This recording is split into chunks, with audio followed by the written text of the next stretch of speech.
Okay, this is a little off the Mandela topic, but I was wondering if anybody out there has looked into this missing 411 or whatever it is that's going around. This dude wrote a bunch of series of books on it with like tons of people disappearing under the exact same circumstances or almost similar circumstances since like the 1800s, and it's that's always in the woods. They've almost always felt sick before the they so like if they're hiking with a group, the guy's like, yo, I'm sick and I'm gonna go back to camp, and then nobody ever seen him again, and stuff like that. Let me think of a couple other ones. They're always found near water, or they're found in an area, if they are found, that has already been searched by search teams multiple times, um, and stuff like that. And in one of the ones I was listening to, because it's like the guy who wrote the books is talking to a radio host or whatever on YouTube. It's just like a recording of it, and but there's tons of the videos. It's really worth it. To date, this is the only thing in a really long time that has creeped me out to where like I'd be kind of all weird out in the woods at night. Like I'm not going out in the yard. You know what I mean? Like fuck that. Whatever it is doesn't give a shit if you got a gun or not, because it's taking hunters and all that and whatever. Like so it takes little kids. It can evidently even come in whatever it is or whatever they are, whatever's doing it. Supposedly all theory again can even come into your house. Like a little boy came up missing, and like the mother said that she just fell asleep for like a minute, and they had an alarm on the house, and the alarm never went off, and she ended up being asleep for like 10 minutes. It was either 10 minutes or like an hour, and she woke up and the boy and the dog and everybody was gone. Or well, the boy and their two dogs were gone. The two dogs came back. They never found the little boy. And that's another thing. Most of these people who come up missing are also, they have a canine with them, or the majority will have a canine with them. Um, Let me think. Oh, which gets it down to this. I am Scandinavian. I'm Scandinavian as shit, like total Viking, right? Arr. Okay. There is a Viking tale, legend, whatever, called the-wisp. And it's actually like, I guess, comparable to like a night wisp or whatever. Like, there's different ones. They have different names. They do different things. But all of the circumstances and the ways and the environments that these people come up and are coming becoming missing in and whatever are almost verbatim exactly the MOs of these tales of these certain beings or whatever. Like I said, some of them are good. Some of them, like there's one, I forget what his name is, but he always hangs out at a waterfall supposedly, and if you meet him, you offer him a slab of meat, and he'll play you a tune on his violin. I don't know if it's a violin or a guitar or whatever. And if you bring him an unworthy slab of meat, you'll just end up tuning his guitar. It's the way the story goes. I'm using the wrong words, but of course. Anyway, a thing about these people that are coming up missing is another thing. Is a majority of them come up missing in boulder fields, and throughout a lot of these tales, also not just in Scandinavian folklore, but other places believe that spirits can live and stay in boulders. Um, so much so that this is a legend that to this day, in more remote parts of Scandinavia or whatever, is making that up, the area, that the kids are still taught not to play by the water and not to play by the boulders. Um, that's pretty fucking creepy, right? Like, think about that, man. Like, to this day, 2017, 5 days into it, and little kids are still told not to go around these things alone. Um, and here we've got people all across the world who are disappearing next to boulder fields, and some of them they never find them. And then the guy goes on and talks about like, uh, people are saying, oh, it's pot farmers in the woods and shit like that, and I have to agree with one person. I'm not gonna lie to you, I've grown plenty of pot in the woods, but the last thing you'd want to do if you were growing some pot in the woods is to make somebody go missing around that area. If anything, you would sit in the woods and watch them and to tear them or lead them away from your stash. True shit, man. I'm gonna be real with you. Everybody smokes some pot, right?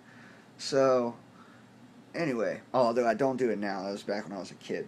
So, you got to think about that. And then the forest services are not even keeping records of these people anymore. It's so many of them are coming up missing under this exact same situation that they're legit not even caring to keep track anymore. They can't keep track for whatever reason. They don't want to keep track, or they know what's going on and they don't want to give you, or they don't want the information out, or maybe it's something they just can't do something about. Maybe it's some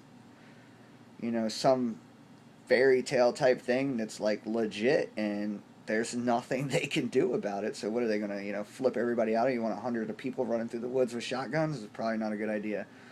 But anyway, like, there's another tale of this Indian man, or Native American, excuse me, that he came up missing with his son. They were bow hunting or something, and they didn't find him until like the next year.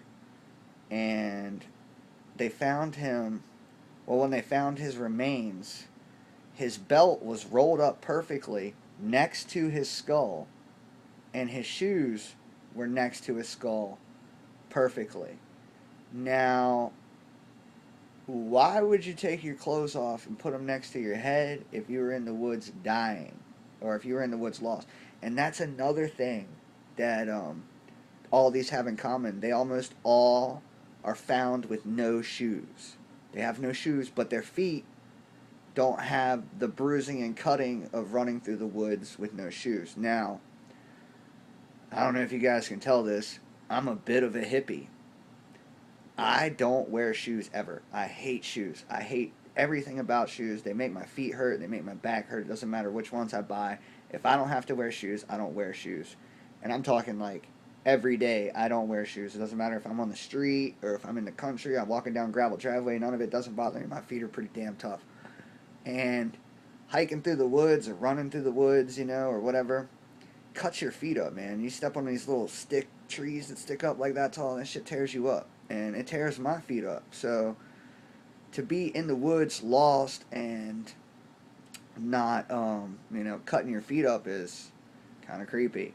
Another thing, the people are found usually disoriented and have no memory of what happened, or very little memory of what happened.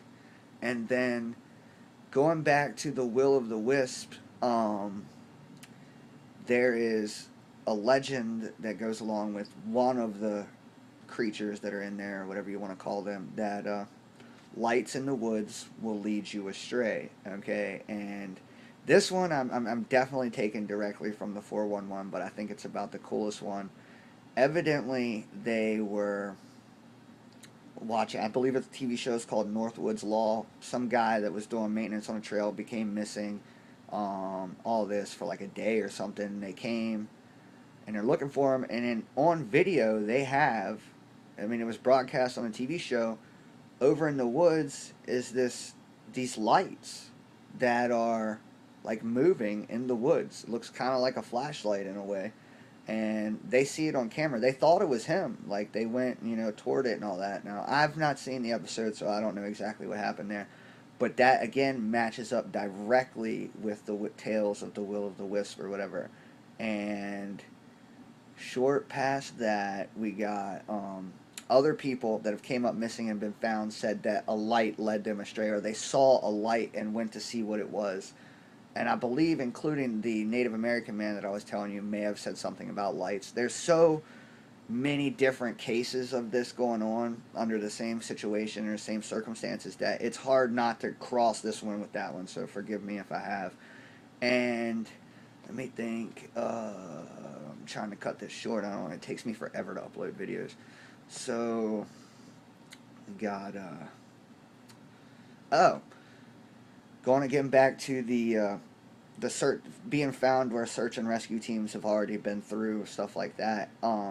It is so common that for the people that are missing to be found on a trail or in an area that it's already, because I don't know, like when they search for people, they search this way, then they come back and then they search this way, and then they go back over it again and again and again and again. They thoroughly search an area, and then next thing you know, they'll find them there. You know, but it happens so much so that the search and rescue teams, especially regulars or whatever, are told not to talk about it. That says something real firm right there. You're telling me not to talk about something that is almost a common thing that happens? Like, you got to think about that.